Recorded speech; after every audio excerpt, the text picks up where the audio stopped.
के माध्यम से कि भाई आपने कहा वो फोटो दिख रही है। अरे भाई किस किस ने क्या क्या किया? मोदी जी तो अपना कमल का फूल लेकर वहां पर वोटर लिस्ट वोट डालने पहुंच जाते हैं। क्या कमल का फूल लेकर वोट डालने जा सकते हैं क्या गांधीनगर में? पूरा रोड शो करके वो पोलिंग बूथ तक जाते हैं जब इलेक्शन कमीशन सोता रहता है क्या? अब ये 4 फोटो लेकर मैं बैठ जाऊं यहां पर, फिर इन पे आप अंजना जी कहेंगे अब बीजेपी जवाब दे। ये विषय नहीं है, डेविएट डिस्ट्रैक्ट करने का तरीका है। ऐसा नहीं होना चाहिए मोदी जी की तरह कि 9 बार उन्होंने आज तक कहा कि उनकी जान को खतरा है या ईमेल आ गया और तमाम चीजें, और कभी एफआईआर नहीं हुई। वोट चोरी की सरकार चला रहे हैं, ऊपर से स्टूडियो में चिल्ला रहे हैं।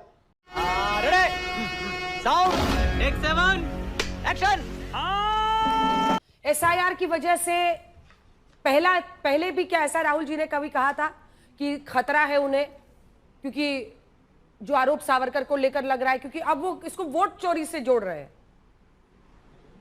आलोक जी, देखिए मुझे लगता है कि एक बहुत गंभीर विषय राहुल गांधी जी ने उठाया है और यह विषय पूरी तरह से इस सरकार की चूलें हिला चुका है। सरकार घबराई हुई है, देश के प्रधानमंत्री घबराए हुए हैं, पूर्व इलेक्शन कमिश्नर कहाँ हैं पता नहीं है। पूरे विश्व में भारतीय लोकतंत्र जिस तरह से शर्मसार हुआ है, 300 सांसद इलेक्शन कमीशन ऑफ इंडिया के दफ्तर तक मार्च करके गए हैं, तो ये पूरी सरकार घबराई हुई है। और सरकार मतलब आरएसएस, सरकार की विचारधारा जो है वही गोडसे की विचारधारा से तमाम प्रेरित लोग इस सरकार के अंदर बैठे हुए हैं। मैं समझता हूँ लीडर ऑफ अपोजिशन है, अगर उन्होंने कोई बात कही है तो उसको बहुत सीरियसली लिया जाना चाहिए। केंद्र सरकार को, जो जांच एजेंसीज हैं, जो भी हमारी जो सिक्योरिटी एजेंसीज हैं, सबको बहुत सीरियसली लेना चाहिए। ये दाएं बाएं साएं इधर बात गौरक्षा फलाना ढिकड़ा ये सब नहीं होना चाहिए। ये सीरियस विषय है। अगर उन्होंने कोई बात कही है तो सिक्योरिटी एजेंसीज को तुरंत तत्काल प्रभाव से इस पर संज्ञान लेना चाहिए। ऐसा नहीं होना चाहिए मोदी जी की तरह कि 9 बार उन्होंने आज तक कहा कि उनकी जान को खतरा है या ईमेल आ गया और तमाम चीजें, और कभी एफआईआर नहीं हुई।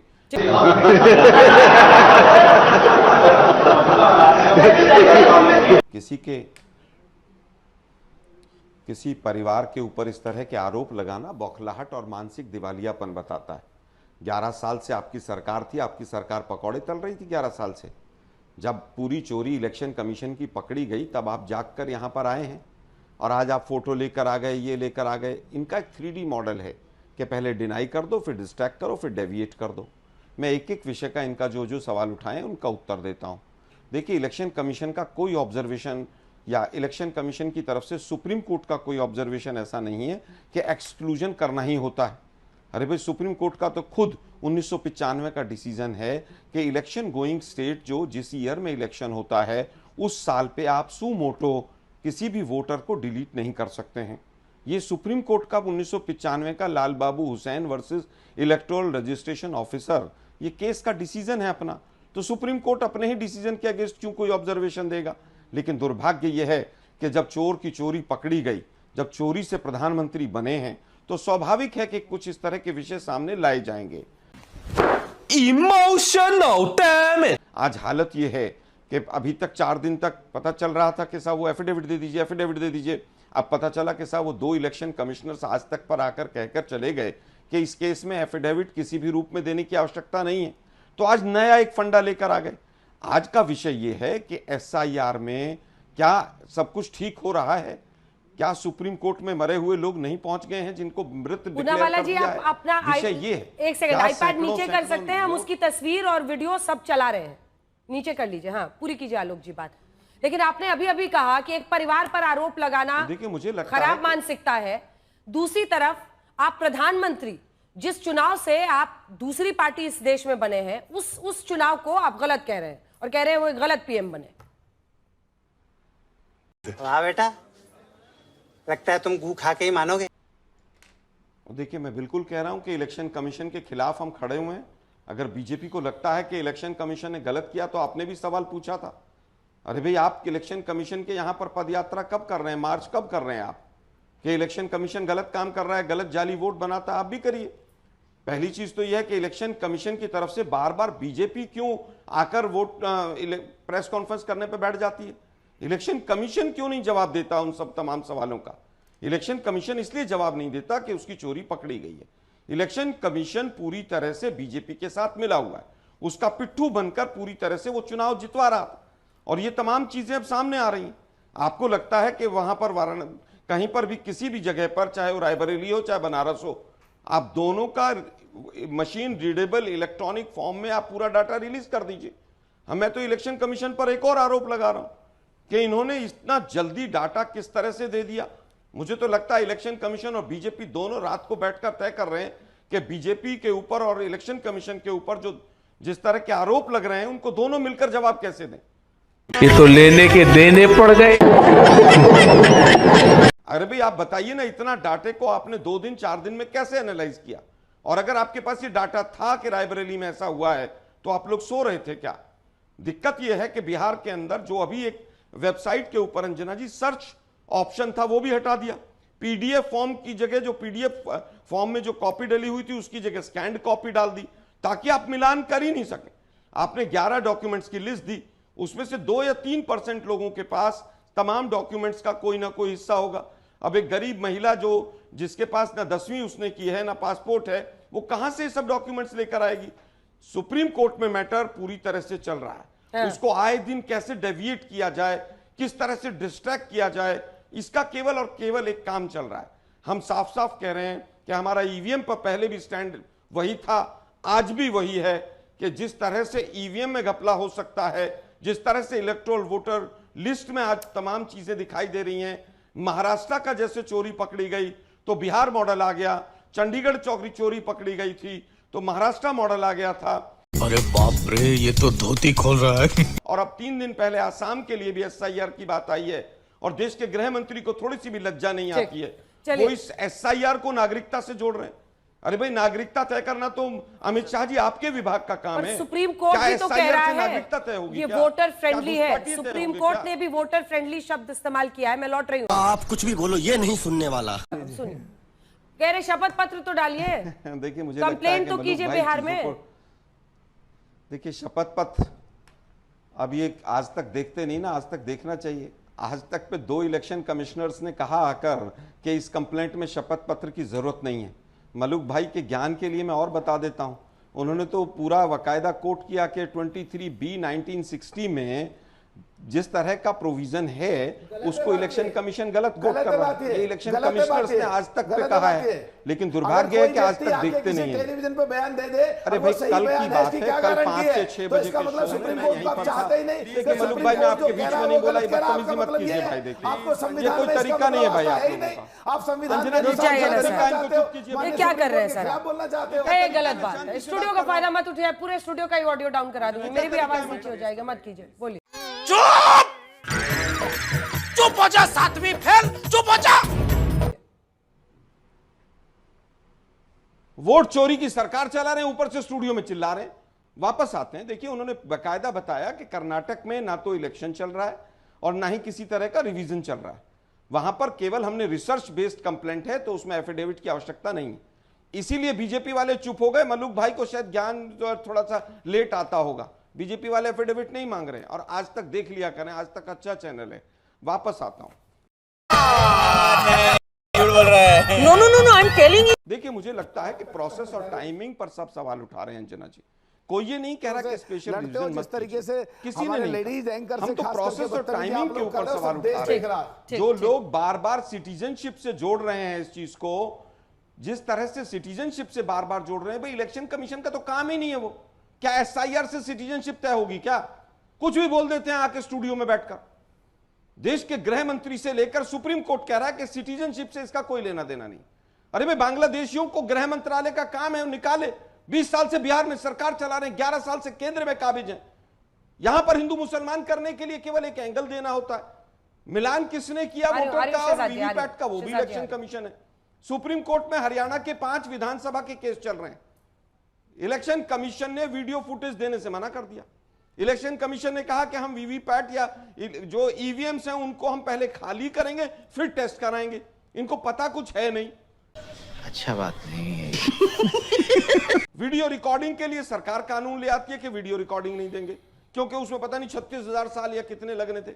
वो महानुभाव आज कल गायब हैं, कहीं दिखाई नहीं दे रहे। सोशल मीडिया पे चल रहा है कि वो भाग गए देश छोड़ के। खैर मैं उस पर नहीं जाना चाहता। आज सीधी सीधी बात है कि कुछ भी बोलकर चले जाओ टीवी पे। मलूक भाई ने कहा 2003 में टीएमसी ने विरोध किया। अरे महाराज 2003 में तो टीएमसी थी ही नहीं।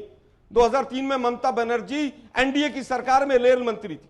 या स्टूडियो में बैठ के कुछ भी बोल के चले जाते हैं, देश को गुमराह करते हैं। अगर आपको वास्तव में ट्रांसपेरेंसी लेकर आनी है तो इलेक्शन कमीशन की जिम्मेदारी है कि इलेक्शन कमीशन, अरे सुनो ना भाई, रुको यार, इतिहास कुछ पता नहीं, जल्दी कंप्लीट कीजिए। इलेक्शन कमीशन को चाहिए कि जो आरोप, इलेक्शन कमीशन के ऊपर जो आरोप लगे हैं, चाहे राहुल गांधी ने लगाए हैं और चाहे पीछे पीछे चलते हुए बीजेपी ने लगाए हैं, इलेक्शन कमीशन को डिटेल्ड प्रेस कॉन्फ्रेंस करनी चाहिए कि भाई जो कांग्रेस ने आरोप लगाए थे वो गलत हैं, हम इसका ये उत्तर देते हैं।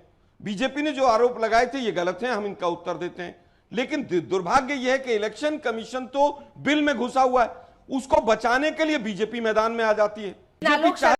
मुझे क्रेडिट नहीं चाहिए। चलिए, बहुत अच्छी बात है अगर इंडिया में, हम तो उनकी भी अच्छे स्वास्थ्य की कामना करते हैं, धनखड़ जी की भी करते हैं, वो भी गायब हैं आजकल, फिर भी हम उनके अच्छे स्वास्थ्य की कामना करते हैं। रोज लोकतंत्र की हत्या करते थे, अब बिल में घुस के बैठ गए धनखड़ जी। खैर, आज का वो विषय नहीं। देखिए, राजन्ना जी की बात आपने की। राजन्ना एक मिनिस्टर हैं, कैबिनेट मिनिस्टर हैं, क्या उनको ये नहीं पता कि कोई भी सरकार वोटर लिस्ट नहीं बनाती है, इलेक्शन कमीशन बनाता है। अगर अधिकारियों ने गलत की तो इलेक्शन कमीशन उनके ऊपर एक्शन ले सकता है। क्या कोई भी स्टेट गवर्नमेंट किसी के नाम को हटा सकती है, डिलीट कर सकती है, ऐड कर सकती है? जिस व्यक्ति को इतना भी नहीं पता हो तो मुझे लगता है कि कहीं ना कहीं उसको स्वयं सोचना चाहिए कि वो क्या कह रहे हैं, किसी प्रभाव में आकर प्रेरित होकर तो नहीं कह रहे हैं। बस इतना ही कहूंगा। दूसरा मैं कहूंगा सोनिया जी के माध्यम से कि भाई आपने कहा वो फोटो दिख रही है, अरे भाई किस किस ने क्या क्या किया। मोदी जी तो अपना कमल का फूल लेकर वहां पर वोटर लिस्ट वोट डालने पहुंच जाते हैं। क्या कमल का फूल लेकर वोट डालने जा सकते हैं क्या गांधीनगर में? पूरा रोड शो करके वो पोलिंग बूथ तक जाते हैं जब इलेक्शन कमीशन सोता रहता है क्या? अब ये 4 फोटो लेकर मैं बैठ जाऊं यहां पर, फिर इन पे आप अंजना जी कहेंगे अब बीजेपी जवाब दे। ये विषय नहीं है, डेविएट डिस्ट्रैक्ट करने का तरीका है। तुम्हें शर्म है? कुछ शर्म आया है? मेरा सीधा सीधा ये कहना है कि जो एसआईआर हो रहा है उसकी टाइमिंग और प्रोसेस के ऊपर गंभीर सवाल है, और अगर सवाल नहीं होते तो सुप्रीम कोर्ट इस केस को एंटरटेन क्यों कर रहा है? इतनी पेटिशंस एक्सेप्ट क्यों हो गई? सुप्रीम कोर्ट का आज का ऑब्जर्वेशन जो है सुनिए, कि आप जनरलाइज नहीं कर सकते। Bihar is a part of India. If people in Bihar do not have these documents, other states would also not have. क्या आज अगर बिहार में ये दिक्कत आ रही है तो बाकी राज्यों में भी दिक्कत आएगी? ये आज के ऑब्जर्वेशन से 10 के 10। आप सुप्रीम कोर्ट को कम से कम गलत कोर्ट मत कीजिए। अब बात आती है कि टाइमिंग और प्रोसेस के ऊपर जो सवाल है उसके लिए हम लोग सुप्रीम कोर्ट में लड़ाई लड़ रहे हैं, और जो लोग आज भी इलेक्शन कमीशन को बचाना चाहते हैं, जरूर इलेक्शन कमीशन ने उनको मिठाई खिलाई है। और यही हमारा आरोप है कि ये केंद्र में भी और ज्यादातर राज्यों में बीजेपी चोरी करके सरकार बनाकर जीत कर जाती है। तुम चुल्लू भर पानी में जाके डूब के मर जाओ। एक व्यक्ति गायब हो गया, एक इस्तीफा आधा घंटे में, कौन सा डर था? क्या कोई करप्शन के केसेस निकाल लिए थे अंजना जी? क्या आप कुछ तय गुजरात करें मॉडल पे फाइलें निकाली जिस प्रकार की भाषा उन्होंने फॉर्मर वाइस प्रेसिडेंट के लिए बोली, एक व्यक्ति किसी के लिए भी ऐसी भाषा वो अपना पक्ष तो रखे कम से कम। अरे वो मुझे लगता है आपके हिसाब से थोड़ी चलेंगे। वापस आते हैं टॉपिक पर, वापस टॉपिक पर आते हैं। बना दीजिए, उसको ट्राइबल बना दीजिए, ये गलत बात है। मैं फिर कहता हूं कि आज जिस विषय पर बात कर रहे हैं उस विषय पर रहिए। ट्रांसपेरेंसी कैसे एस्टेब्लिश हो? अगर बीएलओ राज्य सरकार के हैं तो रायबरेली का एग्जांपल देते हुए थोड़ी सी भी लज्जा नहीं आ रही आप लोगों को? अरे आप किसके हैं फिर बीएलओ? फिर आप ही की राज्य सरकार के हैं। फिर आप 7 साल से उत्तर प्रदेश में पकौड़े तल रहे हैं। क्या बीएलओ वोट डाल जल्दी से जल्दी कर सकता है? प्यारी समझ गई। किशोर जी, तेजस्वी जी कह रहे हैं कि चुनाव का बॉयकॉट करना है कि नहीं, ये सोचेंगे देखेंगे। यहाँ तो मिंता देवी ने अपनी टी शर्ट पहनने पर नाराजगी जाहिर कर दी है। या अनेकों ऐसी गड़बड़ियां इलेक्टोरल रोल में, और चूंकि वहां पर बूथ लेवल जो लोग रहते हैं, बीएलओज रहते हैं, वो सब ये सब कराते हैं। कई जगहों पर गड़बड़ियां निकलती हैं। अब बीजेपी का आरोप है कि इन सीटों पर देख लीजिए आप, जिसमें वायनाड से रायबरेली वो बता रही हैं। तो आप लोग इसको पॉलिटिकल मुद्दा बना के बॉयकॉट तक की सोच रहे हैं, तो मतलब समझ से परे है। नहीं अंजना जी, ये बात तो तय है ना कि अगर जो चुनाव आयोग जिसका काम है अपडेट करना, डिलीट करना, सालों भर पूरा राउंड द ईयर उनका काम है, जब राउंड द ईयर काम करते हैं तो इतनी गलतियां निकलती है। आप भी देखे हैं, वो चाहे बी एस सिन्हा का केस हो, चाहे नीलम वर्मा का केस हो, ये सारे केसेस जब आ रहे हैं तो एक साल में जब आप काम कर रहे हैं तब इतनी गलतियां निकल रही हैं। तो हम कैसे मान लें कि एक महीना में जो पूरे बिहार में जो कि फ्लड प्रोन समय है, उस समय का, जिस समय आप करा रहे हैं, उस समय ये चुस्त और तंदुरुस्त हो सकता है? ये कैसे हम मान लें कि ये साफ सुथरा हो सकता है? ये कैसे ना हम माने कि 5 महीना तक 12 रजिस्टर्ड पार्टियों के साथ आपने काम किया, जो इलेक्टोरल रोल एसएसआर के बाद आपने पब्लिश किया जनवरी 2025 में, उस पर 12 पॉलिटिकल पार्टी, भाजपा थी, भाजपा उस समय क्यों नहीं बोला कि ये सब खराब है, बेकार में एक्सरसाइज करा रहे हैं? जब आपने 5 महीने एक्सरसाइज कराने के बाद एकाएक एक सुबह में आप कहते हैं कि अब ये पूरा फर्जी है, अब हम एकदम नए तरीके से करेंगे, जनता माफ नहीं करेगी। कौन ऐसा मानव होगा जो विश्वास कर लेगा कि 1 महीना में जब मात्र चुनाव के 3 महीने बाकी हो आप ये सब काम कर सकते हैं?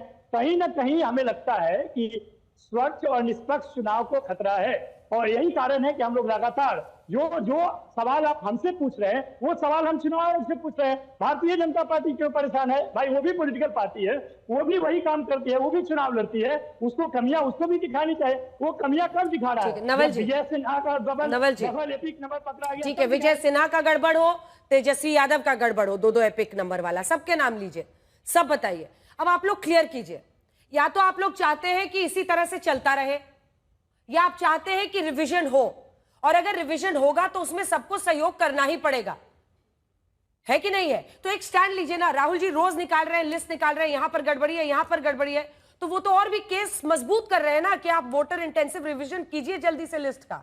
अगर गड़बड़ियां हैं तो we want a pure voting list. Pure voting list कैसे आएगा? प्योर वोटिंग लिस्ट शब्द तो राहुल जी ने इस्तेमाल किया है, तो वो भी तो वही चाह रहे हैं जो इलेक्शन कमीशन कह रहा है। वाह बेटा, लगता है तुम गू खा के ही मानोगे। बिल्कुल, हम भी वही चाह रहे हैं, लेकिन हाँ। हम जो भी सवाल उठाते हैं चुनाव आयोग अपने साइड पे उसको घेर कर कहता है मिसलीडिंग। ये ठप्पा आपने भी देखा होगा, जब विपक्ष के दल के साथ आप इस तरह का व्यवहार कीजिएगा, जबकि आपको मालूम है कि पॉलिटिकल पार्टी नहीं रहेगा तो चुनाव आयोग को कोई काम नहीं है। ठीक है, चुनाव आयोग का तभी काम है जब पॉलिटिकल पार्टी पूरी को ट्रेन करे और उसमें भाग लेने के लिए प्रचार प्रसार करे, या लोकतंत्र में विश्वास जमाए, तभी हो सकता है। जब खत्म, bye bye, tata, good bye, गया।